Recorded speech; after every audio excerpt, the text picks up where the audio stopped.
గోడల మీద రెయిన్బో లెక్క రంగులు, రకరకాల బొమ్మలు, తీరొక్క తీరు ఆర్టులు, స్లోగన్లు, సైన్స్ బొమ్మలు, మ్యాపులు, ఈక్వేషన్లు, మహనీయులు, జాతీయ నాయకుల బొమ్మలు, క్లాస్ రూమ్లు, ఒక్కొక్క క్లాస్కు మహనీయుల పేర్లు, ప్రిన్సిపాల్ రూమ్లలో డెకరేషన్లు, కాంపౌండ్ గోడల మీద పండ్ల బొమ్మలు, పార్కుల పెంచినట్టు రకరకాల మొక్కలు పెంచుడు, బాత్రూమ్ గోడల మీద కూడా మంచి మంచి రంగుల బొమ్మల ఆర్టులు. ఎట్లుంది డెకరేషన్? ఇదొక సర్కార్ బడి అంటే నమ్ముతారా? ప్రైవేట్ కార్పొరేట్ స్కూళ్ళలో కూడా ఇంత సీన్ ఉండదులే.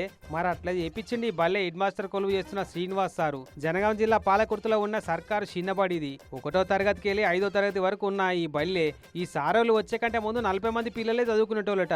కానీ ఏడాది కింద ఈ బడికి ట్రాన్స్ఫర్ అయిన ఈ శ్రీనివాస్ సారు, కతిమ సార్లు, టీచర్లు అంతా కూడి బడి హాలత్ మార్చి పారేసిరు మొత్తం. బడిబాట ప్రోగ్రాం కింద ఊరంతా తిరిగి అడ్మిషన్లు పెరిగేటట్టు చేసిర్రు. పడావు పడ్డట్టున్న బడి కోసం సొంత పైసలను ఖర్చు పెట్టి జేబులోకి వెళ్ళి ముద్దుగా సింగారిచ్చిరు. ఇట్లా ఇది చూసిన పిల్లల తల్లిదండ్రులు పిల్లగాలను ఇక్కడికే పంపిస్తున్నారట. అప్పుడు ఉన్నటువంటి 40 అడ్మిషన్లకు గాను ఇప్పుడు దాదాపు 94 అడ్మిషన్లు ఇప్పుడు రావడం జరిగింది.